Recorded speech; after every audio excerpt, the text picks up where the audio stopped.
এই পহিলে সে জানত রহমান মন তোর দশালা হে পহিলে সে এরানি পহিলে সে জানত রহমান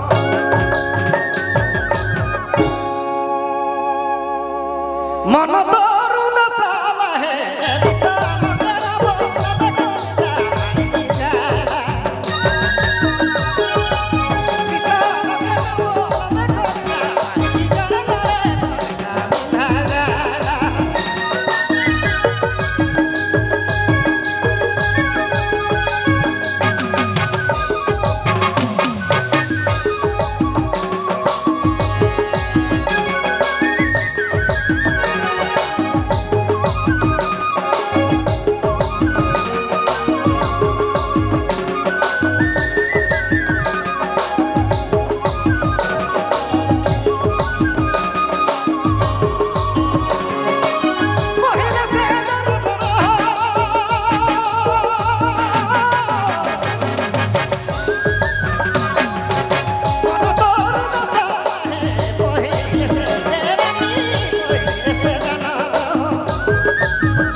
भाई बिहार में जिला का 100% कह रहे तहे दिन से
एकलाथ भाई बिहार तैमूर जिला नहीं।